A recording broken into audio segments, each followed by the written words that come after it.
When I discovered the papers in my daughter Melissa's leather handbag that evening, my hands trembled so badly I could barely read the words. Petition for guardianship was printed in bold at the top of the document. Below it, my name, Eleanor Wilson, followed by words that felt like physical blows, cognitive decline, inability to manage financial affairs, and recommended full-time care facility placement. The room spun around me as I sank into my floral armchair, the one Robert had bought me for our 40th anniversary before cancer took him 3 years ago. I couldn't breathe. My own daughter was trying to have me declared incompetent. I read the document again, hoping I had misunderstood, but the clinical language was unmistakable. According to these papers, I, Eleanor Wilson, was no longer capable of managing my own affairs. I, who had balanced our household budget for 45 years of marriage, who had put myself through night school to earn a teaching degree while raising Melissa, who had managed our investments so carefully that Robert and I could retire comfortably. I was supposedly incompetent. Outside my window, the Connecticut autumn painted the trees in fiery oranges and reds. The beauty seemed to mock the cold betrayal spreading through my chest. At 72, I had never imagined I would face something so devastating from my own flesh and blood. I heard the toilet flush upstairs. Melissa would be down any moment. With trembling hands, I slipped the papers back into her purse exactly as I'd found them. She had only left it unattended while using the bathroom during her check-in visit. These visits had become more frequent lately, always with her eyes darting around my house, noting things, sometimes taking photos of my medicine cabinet or kitchen to help organize things for me. "Mom?" Melissa called, her designer heels clicking on the hardwood stairs. "Did you take your medication today? I didn't see your pill organizer." I straightened my cardigan and steadied my voice. "Yes, dear. I took them this morning as always." I had been managing my mild hypertension medication perfectly well for 15 years without her supervision. Melissa appeared in the doorway, her sleek blonde hair pulled back in an immaculate ponytail, not a strand out of place. At 45, she looked polished in her tailored blazer and pearl earrings. She'd always been beautiful, and I had always been proud. Now I wondered if that perfect exterior hid something I had never wanted to see. "You seem flustered, Mom." Her voice had that concerned tone she'd developed recently, slightly higher pitched than normal, overly patient. "Are you feeling all right?" "Just a bit tired." I forced a smile. "You know how it is." She crossed the living room and placed a cool hand on my forehead as if I were a child. "You do feel warm. Have you been forgetting things again? Mrs. Peterson mentioned she saw you wandering around looking confused at the grocery store last week." I had never wandered confused anywhere in my life. I had simply been comparing prices on different brands of coffee, something I'd always done meticulously. Mrs. Peterson, a neighborhood gossip, had apparently become Melissa's informant. "I was comparing prices, Melissa. I've always been careful with money. How do you think I managed to save enough to help you with the down payment on your house? Or pay for James's business startup 3 years ago?" Something flickered across her face. Annoyance? Guilt? It disappeared quickly beneath her practiced smile. "Of course, Mom. I just worry about you living alone in this big house. It's a lot to manage." My 4-bedroom colonial had been home for 45 years. Robert and I had purchased it when Melissa was just a baby. We'd saved every penny for the down payment, painted the walls ourselves, and planted the maple trees that now towered over the front yard. This house held every memory that mattered. "I managed just fine," I said quietly. Melissa sighed that long, suffering sigh she had perfected. "You say that, but I noticed your bills in the hallway.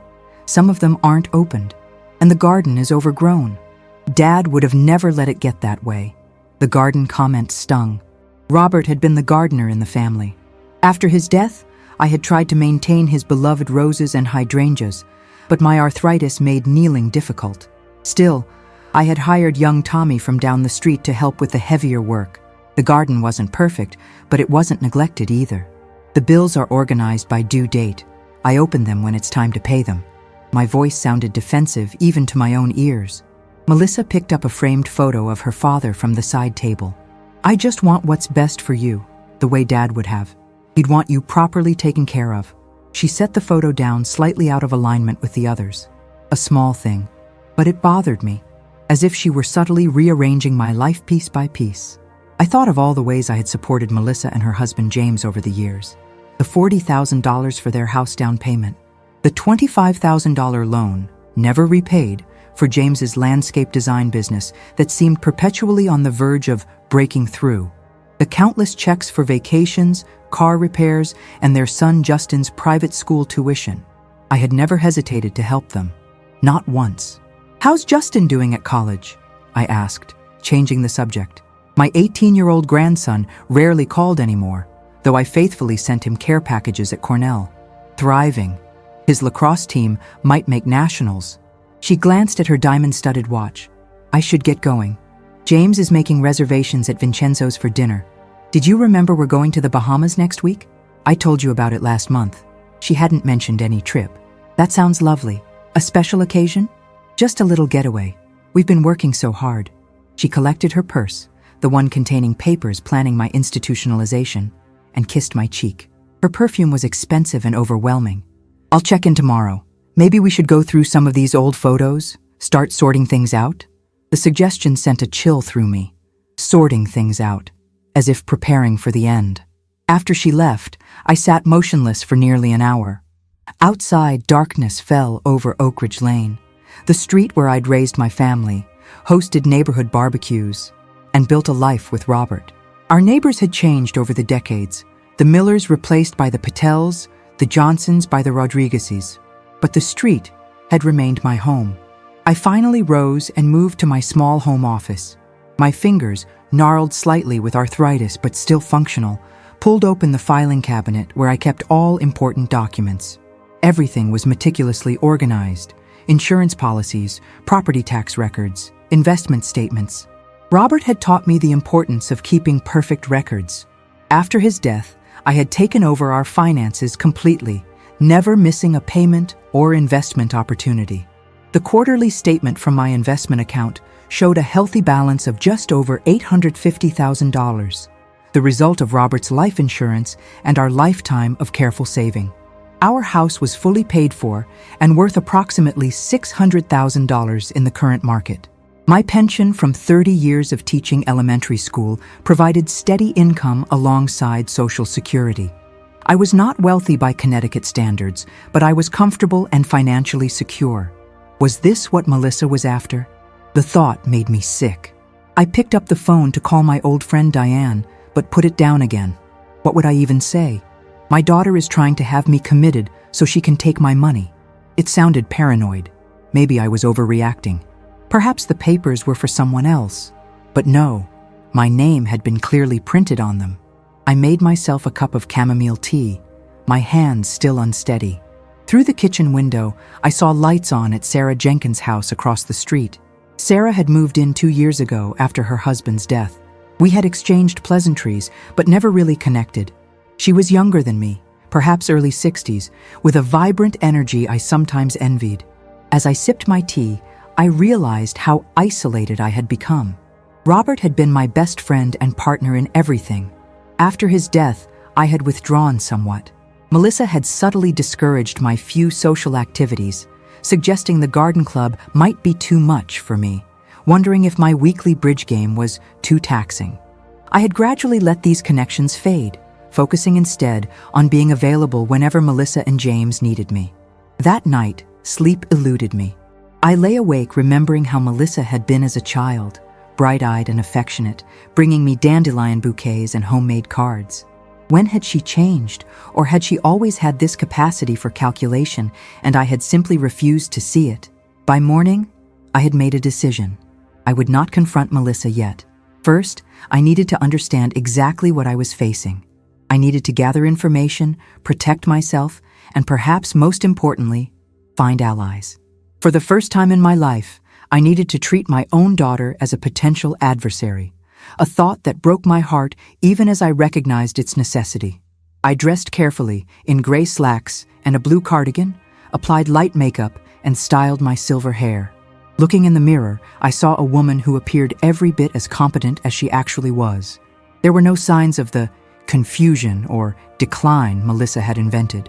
I would fight this betrayal with every ounce of strength I possessed. As I stepped outside to collect my morning newspaper, Sarah Jenkins was walking her small terrier past my house. "Good morning, Eleanor," she called cheerfully. I hesitated only briefly before responding. "Sarah, would you have time for coffee this morning? There's something I could use some advice about." Her face registered surprise, then warmth. "I'd be delighted. How about 10 o'clock at your place?" "Perfect," I replied, feeling the first faint stirring of hope. "I'll make banana bread." Sometimes allies appear in unexpected places. As I returned inside to gather ingredients for banana bread, I felt something I hadn't experienced since finding those papers: determination. Melissa had underestimated me. That would be her first mistake. I suspected it wouldn't be her last. I was Eleanor Wilson, mother, widow, retired teacher, and nobody's victim. This fight would likely be the most difficult of my life, but as I measured flour and mashed ripe bananas, I made a silent vow. I would not allow my daughter to steal my dignity, my independence, or my future. The battle for my life was just beginning. The banana bread was cooling on a rack when Sarah arrived precisely at 10. She brought a small pot of lavender as a hostess gift, its purple flowers adding a splash of color to my kitchen counter. "It's supposed to promote calm," she said with a smile, "though you seem perfectly composed to me." If only she knew. My hands had trembled so badly while measuring ingredients that I'd had to start over twice. "Tea?" I offered, already filling my electric kettle. "Please." Sarah settled at my kitchen table, her terrier, Charlie, curling contentedly at her feet.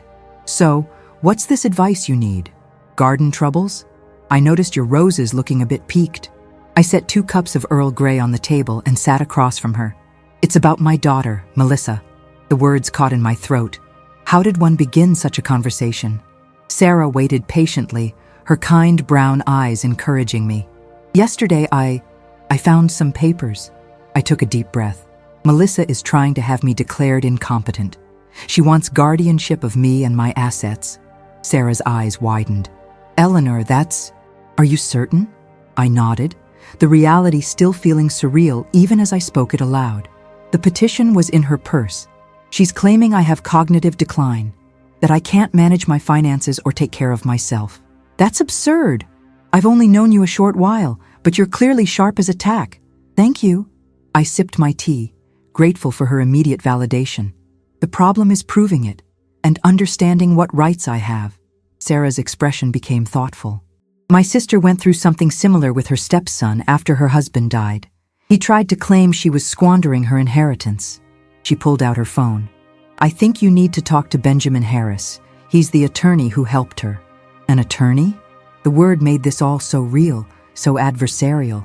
"I don't know if I'm ready to." "Eleanor." Sarah reached across the table and took my hand. Her grip was warm and firm. "If Melissa has already prepared legal papers, you need legal protection. This isn't something you can solve with a heart-to-heart talk." She was right, of course. The Melissa who had filed those papers was not the daughter who would listen to reason or appeals to family loyalty. "Do you think he'd see me today?" I asked. Sarah was already dialing. "Ben, it's Sarah Jenkins. I have a friend who needs your help urgently. Elder law situation." She glanced at me. "Yes, today, if possible." "Thank you. You're a lifesaver." She ended the call with a satisfied nod. 2 o'clock. His office is downtown on Elm Street. I'll drive you. "You don't have to." "I want to. Besides, Charlie loves car rides, don't you, boy?" The little dog's ears perked up at his name. Sarah helped herself to a slice of banana bread. "Now tell me everything. When did this start? Has Melissa shown other concerning behaviors?" Over the next hour, I found myself pouring out the whole story. Melissa's increasing concern about my independence, her subtle discouragement of my social activities, the small ways she had begun to undermine my confidence. The story sounded so obvious when laid out chronologically, and I felt foolish for not recognizing the pattern sooner. "It's not your fault," Sarah said firmly. "She's your daughter. Trust is natural. I just can't understand why she would do this. We've always been close. I've supported her in everything." Sarah's expression was gentle but knowing. Sometimes excessive financial support creates entitlement rather than gratitude. "How much have you given her over the years?" I tallied mentally. "Over $100,000, not counting smaller gifts and expenses. The house down payment, James's business, Justin's private school, and now college. And your estate? What would she inherit? The house? Investments? Close to $1.5 million total, I suppose. Sarah nodded. That's motive enough for some people, unfortunately. Especially if they're already used to seeing your money as their money. Her words stung with truth. Had my generosity enabled Melissa's sense of entitlement to my assets? Had I somehow created this situation? What about other family? Do you have anyone else who could support you? I shook my head. My sister lives in Arizona. We talk monthly, but she has health problems of her own. Robert was an only child. And Justin, I sighed, thinking of my beloved grandson. He's just starting college. I don't want to put him in the middle of this. Then we'll be your family through this, Sarah said decisively. I'm retired too. 35 years in human resources. I know something about documentation and building cases. For the first time since finding those papers, I felt a glimmer of hope. Not alone. The realization nearly brought me to tears. Sarah must have noticed my emotion because she smoothly changed the subject. This banana bread is delicious, by the way. Would you share the recipe? By the time we left for the attorney's office, I had shared not only my recipe, but also copies of my financial statements, medical records, and a hastily written timeline of Melissa's recent behavior.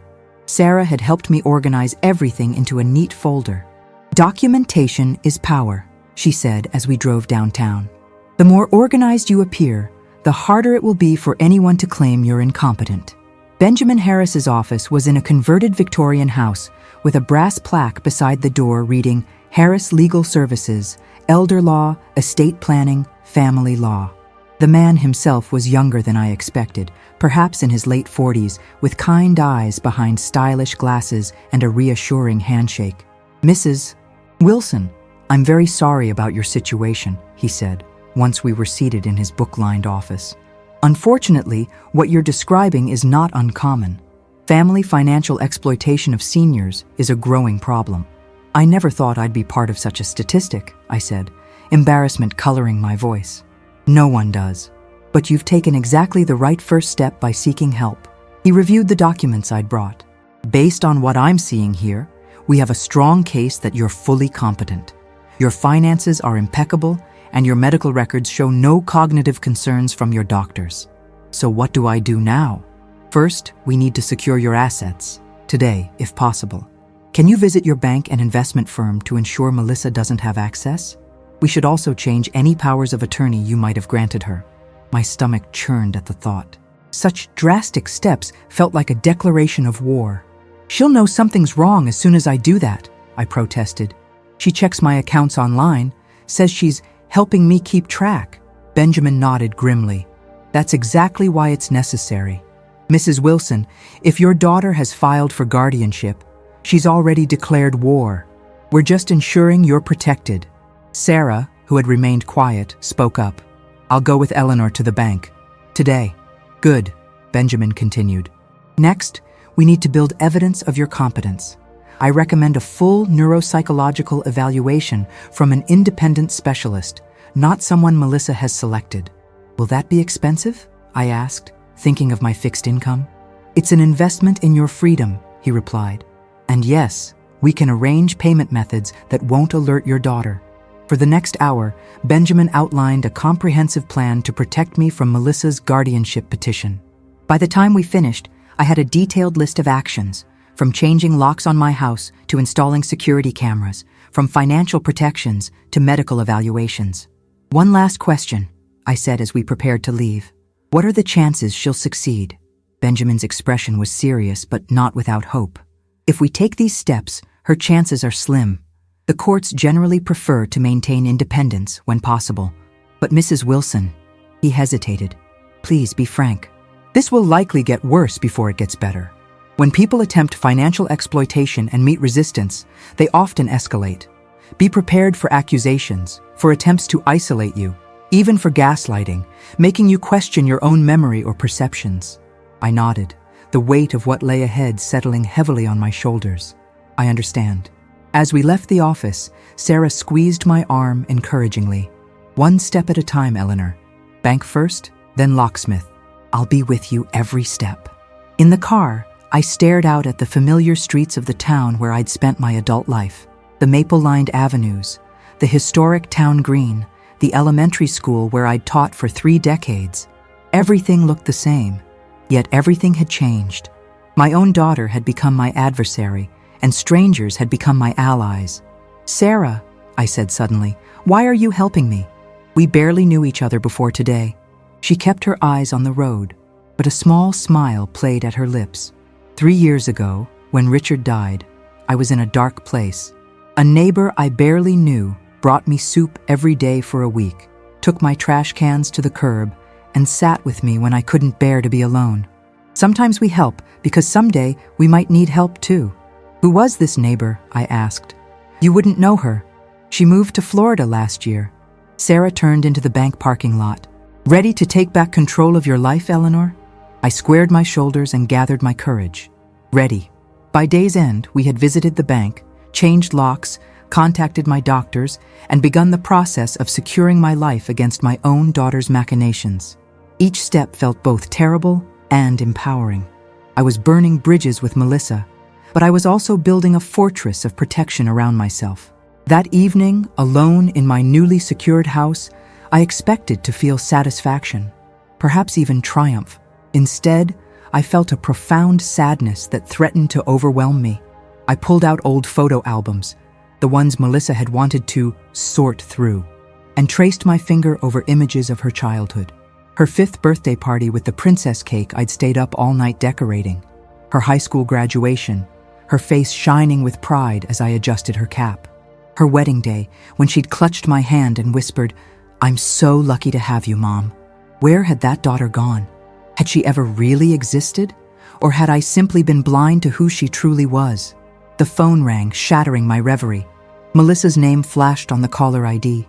I let it ring 4 times before answering, using the moments to compose myself. "Hello, Melissa." "Mom?"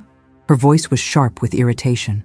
"I've been trying to transfer money from your savings to cover Justin's textbooks, but the bank says I'm no longer authorized. There must be some mistake." No mention of concern for me. No questions about my day. Just immediate focus on access to my money. "It's not a mistake," I said, surprised by the steadiness of my voice. "I've made some changes to my accounts." Silence. Then, "What are you talking about? We've always handled these things together." "No, Melissa. You've been handling my money without my full knowledge or consent. That's changing now." Her tone shifted instantly to the concerned, slightly patronizing one I'd grown to recognize. "Mom, are you feeling okay? You sound confused. Has something upset you?" "I'm not confused, Melissa. I'm very clear about what's happening, including your petition for guardianship." Another silence, longer this time. When she spoke again, her voice was cold in a way I'd never heard before. "You went through my purse." Not a question, but an accusation. "Yes, that was a private legal document. About me, about my life and my future." My voice trembled slightly, but with anger, not fear. "How could you, Melissa? Your own mother? This is exactly why we're concerned, Mom." Her voice had regained its fake patient tone. "These paranoid outbursts, the confusion. Dad would be heartbroken to see you like this." The mention of Robert ignited something fierce within me. "Don't you dare use your father against me. Robert taught me to stand up for myself, to protect what we built together. That's exactly what I'm doing. By hiring lawyers? By shutting out your family? That's not protection, Mom. That's paranoia. I've made my decision, Melissa. If you want to talk, really talk, about our relationship, I'm open to that. But I will not discuss my finances or my independence. Those are no longer negotiable." "You'll regret this," she said, her voice suddenly quiet. "When you're alone and need help, when you can't manage anymore, you'll wish you'd listened to me." "I'm not alone," I replied, "and I'm managing just fine." I ended the call before she could respond, my heart pounding in my chest. For a moment, I feared I might collapse from the strain, but I remained standing, my breathing gradually steadying. The battle had begun in earnest. There would be more difficult conversations, more painful revelations, more hard choices ahead. But I had taken the first crucial steps. I had recognized the threat. I had sought help. I had begun to fight back. As darkness settled over my home, I moved from room to room, checking the new locks, drawing comfort from their solidity. This house was mine.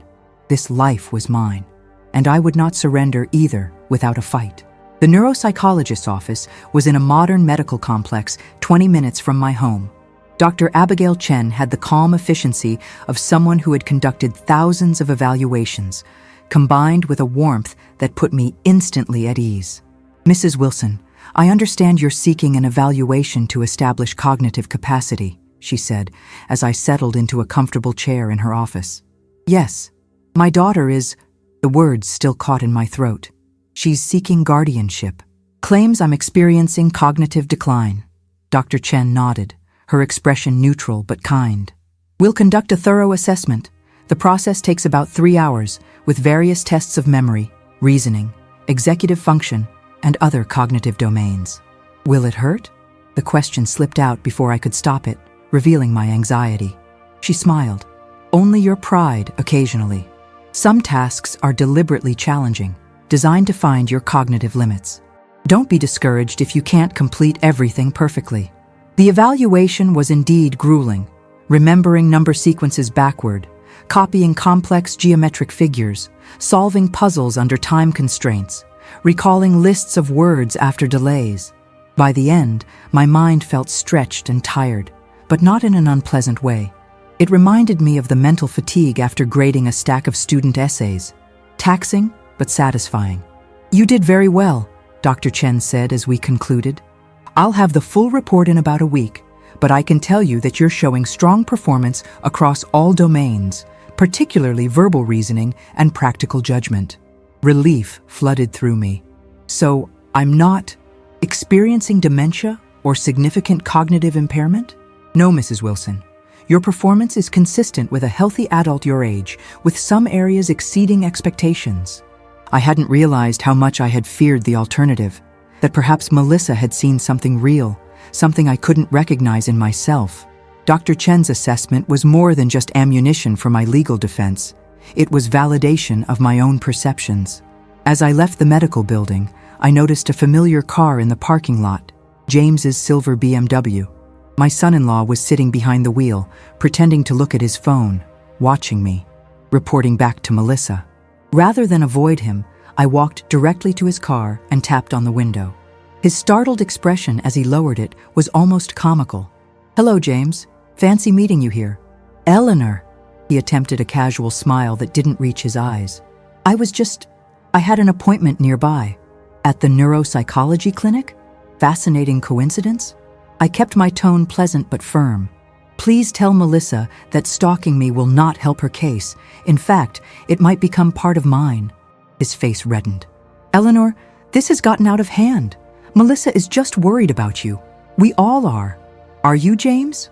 Or are you worried about your access to my money?" The directness of my question surprised even me.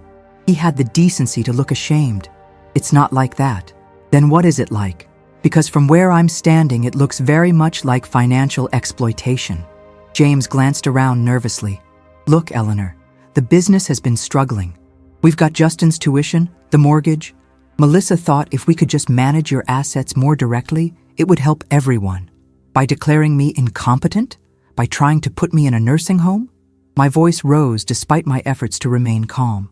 "That was just a contingency plan, for when you actually need that level of care, which isn't now and might not be for many years, if ever." I stepped back from the car. "James, I've always liked you. I welcomed you into our family. But what you and Melissa are doing is wrong, legally and morally. I'm giving you one chance to reconsider this path before it damages our family beyond repair." He couldn't meet my eyes. "I'll talk to Melissa." "Do that." I turned to leave, then paused. "And James, I've documented this encounter. Please don't follow me again." I walked to my car with my head high, though my knees felt weak. The confrontation had been terrifying but necessary. I needed them to understand I wasn't a passive victim. I would fight for my life with every tool at my disposal. Sarah was waiting at my house when I returned, having offered to feed Charlie there so we could debrief immediately. Her expression was anxious until I assured her the evaluation had gone well. "And you confronted James?" "Bold move, Eleanor. It felt right in the moment. I wanted him to see me as a person, not just a resource or an obstacle." Sarah nodded approvingly. "How did he react?" like someone who knows he's doing something wrong, but is too deep in to easily back out. I sank into my armchair, suddenly exhausted. Do you think they'll stop? Honestly? No, they've invested too much already, emotionally and probably financially, with legal fees. But you've shown strength, which might make them reconsider their tactics. The doorbell rang, making us both jump. Through the new security camera Benjamin had insisted I install, I saw a courier holding an envelope. I'll get it, Sarah offered, returning moments later with an official-looking document. My hands trembled as I opened it. It's a notice of hearing. The guardianship petition has been formally filed. We go before the judge next month. Sarah sat beside me on the sofa, reading over my shoulder. This is good, actually. It means we have a specific timeline and can prepare accordingly. Good? I stared at her in disbelief. My daughter is formally, legally trying to strip me of my rights. How is that good? Because now, we fight in the open, Eleanor. No more shadows, no more guessing. They've shown their hand and we'll show ours. She took the document and placed it in a folder. I'll scan this and send it to Benjamin right away. As Sarah busied herself with practical matters, I sat frozen, the reality of the situation crashing over me in waves. This was really happening.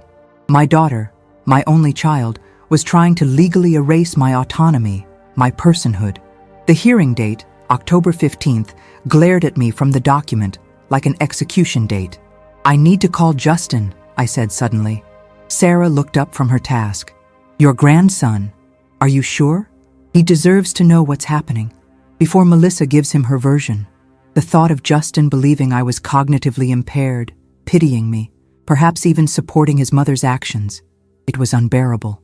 I dialed Justin's number with shaking fingers. It went to voicemail. Of course, he was in classes or studying or enjoying the college life I was helping to fund. Justin, it's Grandma. I need to talk to you about something important. I hesitated, not wanting to worry him unduly. It's about a misunderstanding with your mother. Please call me when you can. I love you. After ending the call, I turned to Sarah. What if he sides with them? Her expression was compassionate, but realistic. He might. He's young, and they're his parents. But giving him a chance to hear your side is still the right thing to do. For the remainder of the afternoon, we worked on gathering additional evidence of my competence, statements from my doctors, records of my volunteer work at the library, testimony from neighbors who could attest to my independence and clarity. Benjamin had emphasized the importance of demonstrating not just cognitive function, but an active, engaged lifestyle. As evening approached, my phone rang with a Connecticut number I didn't recognize. Mrs. Wilson, this is Dr. Gregory Wallace. Your daughter Melissa asked me to call you about conducting an evaluation. The psychiatric evaluation Melissa had arranged without my knowledge or consent. The one that would undoubtedly find me incompetent, regardless of my actual condition. Dr. Wallace, I said coolly. I appreciate your call, but I've already completed a full neuropsychological evaluation with Dr. Chen. I won't be requiring your services. I understand your reluctance, he replied smoothly. But your family is quite concerned. Perhaps we could just meet informally? I could come to your home, make it very comfortable. No, thank you. Any further communication should go through my attorney, Benjamin Harris. There was a pause. You've retained an attorney? Of course. Wouldn't you, if someone was trying to have you declared incompetent against your will? Another pause, longer this time. Mrs. Wilson, I think there may have been some miscommunication. Your daughter presented this as a collaborative process with your consent. There's no miscommunication, Dr. Wallace. My daughter is attempting to gain guardianship over me and my assets without my consent. She has misrepresented the situation to you. I see. His tone had changed, become more cautious. In that case, I'll need to reconsider my involvement. Thank you for your candor. After he hung up, Sarah gave me a high five. Well done. You just cost them their expert witness. Will it make a difference? Absolutely. Hired gun experts are a dime a dozen, but reputable ones who won't participate in something ethically questionable? Much harder to find. For the first time that day, I felt a small sense of victory. I had spoken my truth plainly, and it had made a difference. Perhaps I could win this fight after all. That night, after Sarah left, I received a text from Justin. Grandma, just saw your message. Mom told me you've been confused lately. What's going on? Call tomorrow? I clutched the phone to my chest, relief and anxiety mingling. At least he was willing to hear my side. That was something, a start. As I prepared for bed, checking the new locks one more time, I realized how much had changed in just a few days. I had gone from a trusting mother to a woman who installed security cameras against her own family. From someone who had always avoided conflict to someone preparing for legal battle. From a woman who had gradually surrendered her independence to one fighting fiercely to reclaim it. The irony was painful. In trying to prove I was incompetent, Melissa had forced me to become more competent, more assertive, more clear-eyed than I had been in years. The woman who emerged from this ordeal, if I survived it, would be stronger than the woman who entered it. With that thought providing cold comfort, I finally drifted into an uneasy sleep, dreaming of courtrooms and lost children and keys that no longer fit their locks. The weeks before the hearing passed in a blur of preparations. Benjamin helped me gather documentation proving my competence and independence. Dr. Chen completed her report, which confirmed I was functioning above average for my age group in all cognitive domains. Sarah accompanied me to appointments and helped me practice answering the kinds of questions I might face in court. Meanwhile, Melissa escalated her campaign. Neighbors reported she had been questioning them about my behavior, suggesting I had become erratic and confused. My sister called from Arizona, concerned after Melissa told her I was not doing well and refusing help. The family grapevine hummed with half-truths and outright lies about my condition. Most painfully, Justin had become distant after our phone conversation. I had explained the situation as calmly and factually as possible, but I could tell he was torn between believing his grandmother and supporting his mother. He had ended our call with a non-committal, "I hope everything works out, Grandma," that broke my heart. 3 days before the hearing, Melissa made her boldest move yet. I was reading in my living room when a knock came at my door. Through the security camera, I saw Melissa standing with 2 strangers, a man and a woman in professional attire. I opened the door, but kept the security chain engaged. "Yes? Mom, please let us in. We need to talk." Melissa's voice held a new urgency. "Who are these people?" The woman stepped forward. "Mrs. Wilson, I'm Karen Davis from Adult Protective Services. We've received a report of self-neglect and would like to conduct a welfare check." My heart raced, but I remembered Benjamin's coaching. "I'm happy to speak with you, but I'd like my attorney present for any formal interview. Can you return tomorrow when he's available?" "Mom, this isn't a legal matter," Melissa interjected. "They just need to make sure you're okay." "Actually, Mrs. Wilson has the right to have counsel present," Karen acknowledged, looking uncomfortable. "We can reschedule." "Before you go," I said, "may I see the report that was filed?" Karen hesitated. "We don't typically share the actual report, but I can tell you it mentioned concerns about medication management, home maintenance, and personal care. All issues Melissa had manufactured or exaggerated." I nodded. "I understand. Please contact Benjamin Harris to arrange a time when he can be present. And please note in your file that I am currently the subject of a guardianship petition filed by my daughter, which may constitute a conflict of interest in her reporting." Karen's eyes widened slightly. Yes, we'll make note of that. Thank you for your cooperation, Mrs. Wilson." As they turned to leave, Melissa shot me a venomous look that chilled me to the bone. This wasn't just about money anymore. It was about control, about winning at all costs. I called Benjamin immediately to report what had happened. "This is a common tactic," he assured me. "They're trying to build a paper trail of concerns before the hearing. The good news is that you handled it perfectly. By requesting counsel and pointing out the conflict of interest, you demonstrated both awareness of your rights and clear reasoning ability." "It doesn't feel like good news," I admitted. "It feels like I'm under siege in my own home." "You are," he said bluntly. "But the siege ends on Thursday when we go to court. Judge Wallace has a reputation for seeing through these kinds of manufactured cases. Just hold on a little longer, Eleanor." That evening, Sarah came over with dinner, a homemade lasagna that filled my kitchen with comforting aromas. As we ate, she sensed my growing anxiety about the upcoming hearing. "Are you worried about facing Melissa in court?" she asked gently. I nodded, unable to speak around the sudden lump in my throat. "It's the hardest part," she acknowledged. "Standing up to family. When my sister confronted her stepson in court, she said it was like mourning a death, the death of the relationship she thought they had. That's exactly it, I managed. Every time I think about Thursday, I feel like I'm preparing to attend a funeral. The end of being Melissa's mother in any meaningful way. Sarah reached across the table and squeezed my hand. But also, perhaps the beginning of being Eleanor again. Fully and completely yourself. The day before the hearing, I received an unexpected visitor. Through the security camera, I saw Justin standing on my porch, shifting nervously from foot to foot. My grandson, whom I hadn't seen in person since he left for his sophomore year at Cornell in August. I opened the door immediately. "Justin!" He looked older somehow, his lanky frame filling out, a hint of stubble on his chin. "Hi, Grandma. Can I come in?" We sat in the living room, an awkward silence stretching between us. Justin looked around, perhaps noting the new security cameras, the changed locks. "Mom doesn't know I'm here," he finally said. "She thinks I'm at the library. I'm glad you came, whatever the reason." He fidgeted with the sleeve of his Cornell sweatshirt.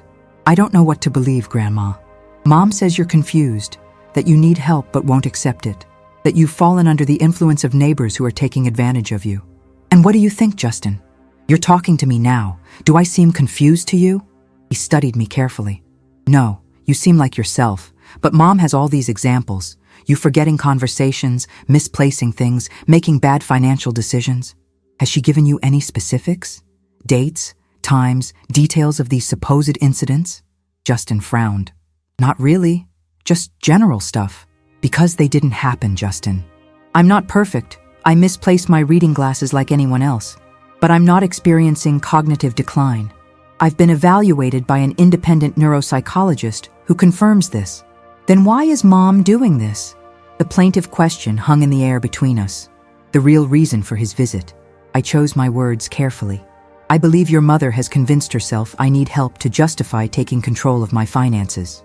The house, my investments, they would all be under her management if she succeeds. But we're not. We're comfortable. Dad's business is doing well now." I raised an eyebrow. "Is it?" He told me quite recently that it was struggling. Confusion crossed Justin's face. "No, he just landed that big contract with the Westfield development. They're expanding the business, hiring more staff. Interesting. Either James had lied to me about financial struggles, or he and Melissa were keeping their son in the dark about their true situation. Justin, I don't want to put you in the middle of this. Whatever happens tomorrow, I will always love you. You're my grandson, and that doesn't change." His eyes filled with tears. "I'm scared, Grandma. If I support you, Mom will be furious. If I support her, I'd be helping do something that might be wrong." My heart ached for him. At 18, he shouldn't have to make such impossible choices. You don't have to take sides publicly. Just know the truth in your heart. That's enough for me. He nodded, wiping his eyes quickly. "I should go. Mom will wonder where I am." At the door, he turned and hugged me fiercely, something he hadn't done since becoming a teenager. "I love you, Grandma. I love you too, Justin. Always." After he left, I sat motionless, processing the conversation. Justin's visit had given me renewed determination. This fight wasn't just for me anymore. It was for him too. For the truth, for the integrity of our family, whatever remained of it. That night, I laid out my clothes for court, a conservative navy dress, pearl earrings, low heels. I wanted to project exactly what I was, a competent, dignified woman fighting for her rightful independence. As I finally drifted off to sleep, my last thought was of Robert. He had always believed in my strength, even when I doubted it myself. Tomorrow, I would need every ounce of that strength to face our daughter across a courtroom. The family court was housed in a modern building downtown, all glass and steel and imposing facades. Benjamin met me and Sarah at the entrance, his calm presence steadying my nerves. He carried a thick folder of documents, our evidence, our armor. "Remember, Eleanor," he said quietly as we walked through security. "Judge Wallace will be looking at your demeanor as much as the evidence. Stay calm, speak clearly, and don't let emotional provocations derail you." "I'll try," I promised, though my heart was racing at the prospect of seeing Melissa. "You've got this," Sarah whispered, squeezing my arm before taking a seat in the public area. As a potential witness, she couldn't sit with me until after giving testimony. Courtroom 3 was smaller than I expected, more intimate, with polished wooden benches and the seal of Connecticut mounted on the wall behind the judge's bench. And there, already seated at the respondents' table, were Melissa and James with their attorney, a sharp-featured woman in an expensive suit who exuded aggressive competence. Melissa didn't look at me as we entered.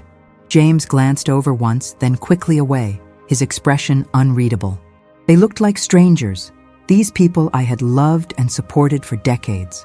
"All rise for the Honorable Judge Martha Wallace," the bailiff announced. Judge Wallace was a woman in her 60s, with silver hair cut in a practical bob and intelligent eyes that seemed to take in everything at once. She reviewed the documents before her, then looked up at the assembled parties. "We're here in the matter of Wilson versus Wilson, a petition for guardianship." Her voice was clear and authoritative. "I've reviewed the filed documents, but I want to hear directly from both parties. Ms. Reynolds, as the petitioner's counsel, please present your case." Melissa's attorney rose smoothly. "Your Honor, this is a difficult but necessary petition. Eleanor Wilson, 72, has demonstrated increasing cognitive decline over the past year. She has mismanaged medications, shown poor judgment in financial matters, and created safety concerns in her home. Her daughter, Melissa Wilson, seeks guardianship not out of desire for control, but out of love and concern for her mother's well-being." Judge Wallace nodded. "Mr. Harris," Benjamin stood. "Your Honor, this petition is without merit and motivated by financial interest, not concern. Eleanor Wilson is fully competent, as verified by independent neuropsychological evaluation. She has managed her finances impeccably for decades and continues to do so. There are no legitimate safety or health concerns. This is, plainly speaking, an attempt at elder financial exploitation through legal means." The judge's expression remained neutral. Strong allegations on both sides. "Let's hear from the petitioner first. Ms. Wilson, please take the stand." Melissa walked to the witness stand with perfect posture, the picture of filial concern. After being sworn in, she launched into a carefully crafted narrative of my supposed decline, forgetting conversations we'd had, misplacing important documents, leaving burners on, withdrawing unusually large sums from my accounts. "Mom has always been independent, and I respected that," she said, her voice catching emotionally. "But when neighbors started calling me with concerns, when I found expired medications in her cabinet, when she couldn't remember our conversations from day to day, I had to act. I couldn't live with myself if something happened to her because I failed to get her the help she needs." Her performance was flawless, convincing. If I hadn't known the truth, I might have believed her myself. When it was Benjamin's turn to cross-examine, he approached calmly. "Ms. Wilson, you've described concerning behaviors. Can you provide specific dates when these incidents occurred?" Melissa hesitated. "I didn't keep a diary of them. It was a pattern over time." "I see. Did you ever suggest your mother see her physician about these concerns?" "Yes, but she refused." "Interesting, because we have Dr. Reynolds' records from Mrs. Wilson's checkup 3 months ago, where he notes, and I quote, 'Patient is alert and oriented, no cognitive concerns noted.' Was Dr. Reynolds mistaken?" Melissa shifted uncomfortably. "Mom is good at hiding her symptoms when she needs to be." Benjamin nodded thoughtfully. "You mentioned financial concerns. Is it true that your mother has provided substantial financial support to you and your husband over the years?" "Objection," Melissa's attorney interrupted. "Relevance? I'm establishing motive, Your Honor," Benjamin replied. "I'll allow it. The witness will answer." Melissa's composure slipped slightly. "Mom has been generous, yes. That's not why we're here. How much has she given you in the past 5 years, approximately?" "I don't know exactly. Maybe $50,000? Benjamin consulted his notes. "Our records show transfers exceeding $120,000 in that period. Does that sound more accurate?" Melissa's face flushed. "If you say so." "And your landscape design business with your husband? It's currently expanding, correct? Taking on the Westfield development project? How do you know about that?" Melissa blurted, then recovered. "Yes, the business is doing well now. Yet you told your mother recently that it was struggling, that you needed financial assistance." That was before the Westfield contract," Benjamin continued methodically, dismantling Melissa's claims one by one, exposing inconsistencies, highlighting the lack of specific evidence. By the time he finished, her polished facade had cracked, revealing glimpses of the calculation beneath. Next came expert testimony. Dr. Chen presented her findings from my neuropsychological evaluation, explaining in clear terms that I showed no signs of cognitive impairment and functioned above average for my age group. Melissa's attorney attempted to suggest that I had good days and bad days and might have been evaluated on a good day, but Dr. Chen countered with evidence of the evaluation's thoroughness and the consistency of my performance across multiple cognitive domains. Sarah testified about my daily functioning, my clear communication, my home management, my engagement with community activities. Other witnesses followed: my primary physician, my financial advisor, even the young neighbor who helped with my garden.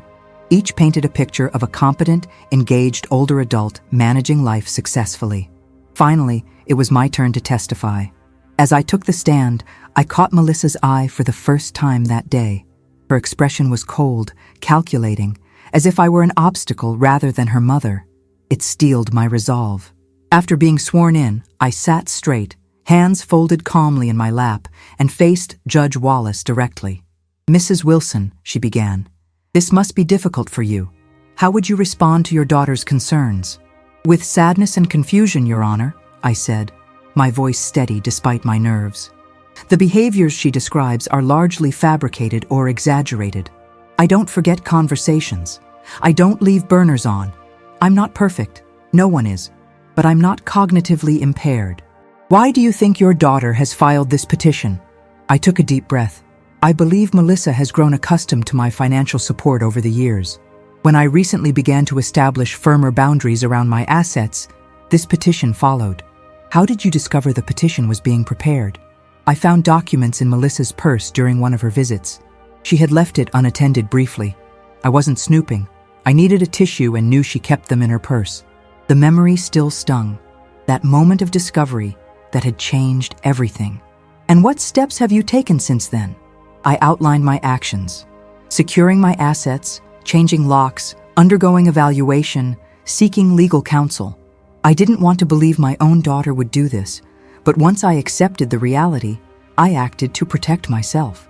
During cross-examination, Melissa's attorney tried to paint these actions as paranoid, as evidence of my declining judgment.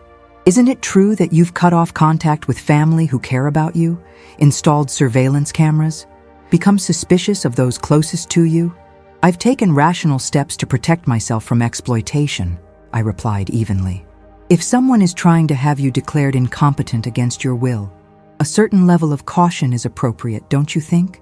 A hint of a smile crossed Judge Wallace's face at that response. After my testimony concluded, both attorneys presented closing arguments.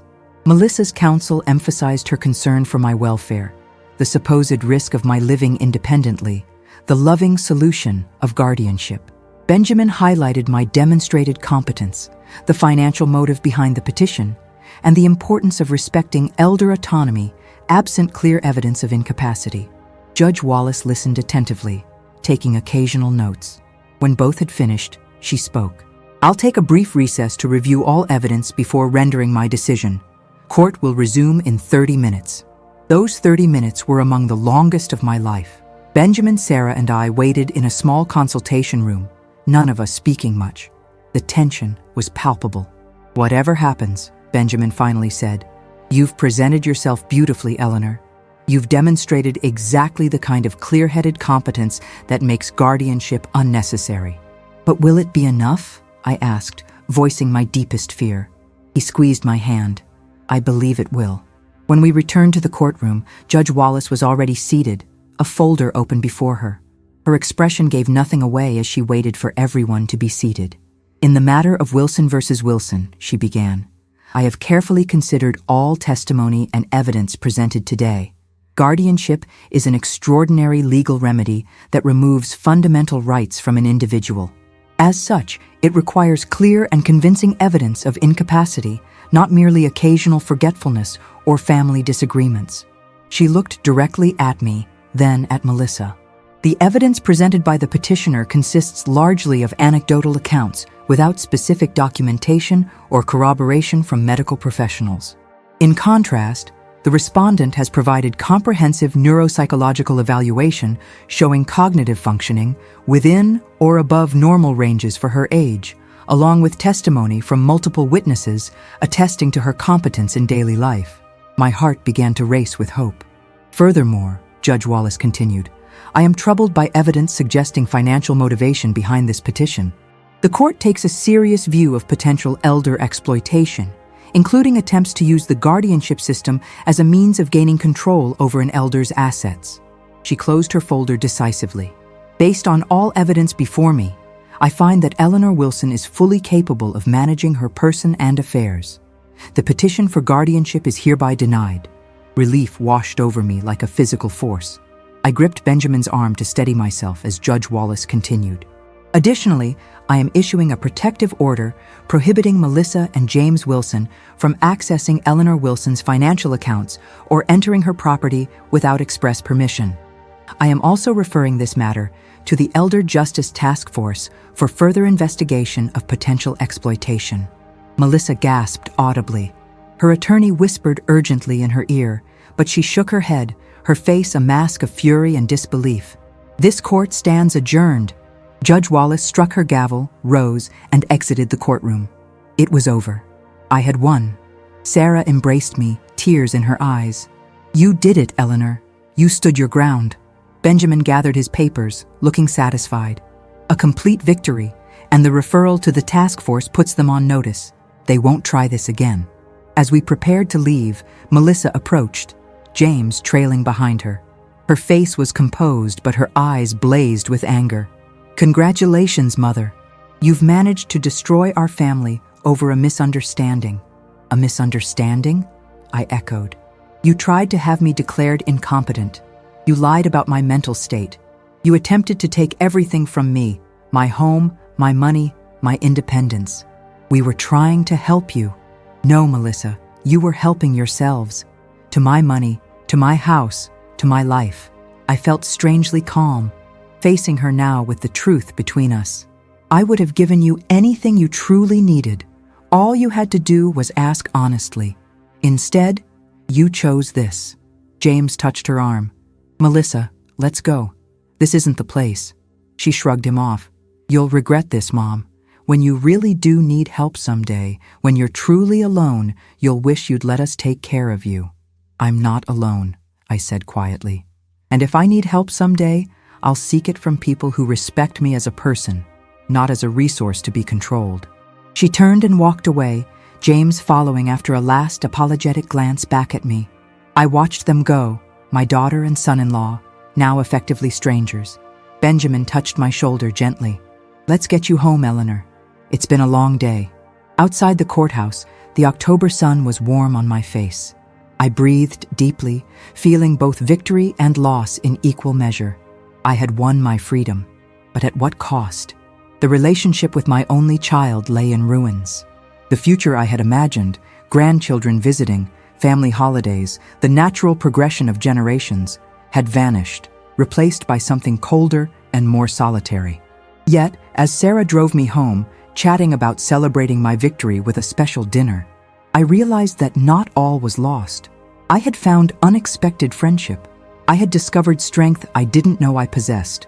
I had learned that family could be chosen as well as born. At home, I unlocked my door, secured with my keys, protecting my home, and stepped into the quiet house. The emptiness that had sometimes felt oppressive now felt like space to breathe, to grow, to reinvent myself at 72. On my mantle sat the photo of Robert Byrne treasured most, not a formal portrait, but a candid shot from our 35th anniversary trip to Maine.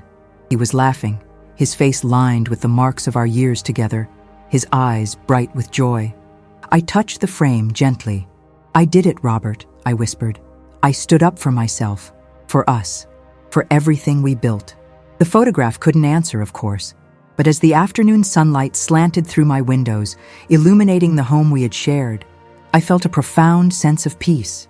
Whatever came next, reconciliation or continued estrangement, new beginnings or quiet solitude, I would face it on my own terms, with my dignity intact. I was Eleanor Wilson, mother, widow, survivor, and for the first time in years, I was truly free. 6 months after the court hearing, spring had returned to Connecticut. My garden was coming alive with early blooms, crocuses pushing through the soil, daffodils nodding in the breeze. I knelt carefully on a gardening pad, my arthritic knees protesting but not preventing me from tending the flowers Robert had loved so much. "Looking good," called Sarah from across the street, where she was walking Charlie. "Need any help?" "Not today," I called back. "But come for tea later?" "Wouldn't miss it." Life had found a new rhythm in the months since the guardianship battle. The Elder Justice Task Force had investigated Melissa and James, but ultimately didn't file charges, settling instead for monitoring and education about elder exploitation.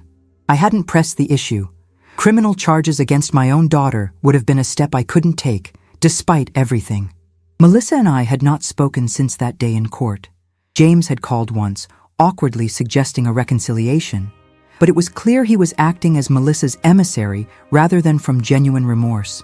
I had told him I was open to honest conversation when Melissa was ready to acknowledge what she had done. So far, that call hadn't come. Justin had been the one bright spot. After initially withdrawing, confused and caught between loyalties, he had eventually reached out on his own. We now spoke weekly, carefully avoiding discussion of his parents but rebuilding our relationship on new, more mature ground. He was planning to stay with me for part of the summer, his own decision, made against Melissa's wishes. As I gathered my gardening tools and stood carefully, I noticed a car pulling into my driveway, not one I recognized. For a moment, old anxieties flared. Was this another attempt by Melissa? Another wellness check or legal maneuver? But the woman who emerged was a stranger, perhaps 50, with kind eyes and a hesitant smile. "Mrs. Wilson? Eleanor Wilson?" "Yes." I remained on my porch, a safe distance away. "I'm Patricia Chen, Dr. Chen's sister?" She approached slowly, respecting my caution. "Abigail thought you might be willing to talk to me." "Dr. Chen, my neuropsychologist from the evaluation." "Talk about what?" "I run a support and advocacy group for survivors of elder abuse and exploitation. Abigail mentioned your case. No details, just that you had successfully fought a guardianship petition." She handed me a business card. "We're looking for speakers willing to share their experiences to help others recognize and resist exploitation." I studied the card. Elder voices, dignity, rights, action. The idea was both terrifying and intriguing. Speaking publicly about my most painful experience, yet potentially helping others avoid similar pain? "I don't know," I said honestly. "It's still very raw." Patricia nodded. "I understand completely. Take your time thinking about it. Our next meeting is in 3 weeks, but we have sessions monthly." She gestured to my garden. "Beautiful flowers, by the way. My father was a gardener too." After she left, I sat on my porch swing, considering her invitation. 6 months ago, I would have declined immediately, too ashamed and wounded to revisit the experience. But something had changed in me since then. The woman who had faced down her daughter in court was stronger than the woman who had trembled at finding those papers in Melissa's purse. That evening, Sarah joined me for tea, as she did several times each week.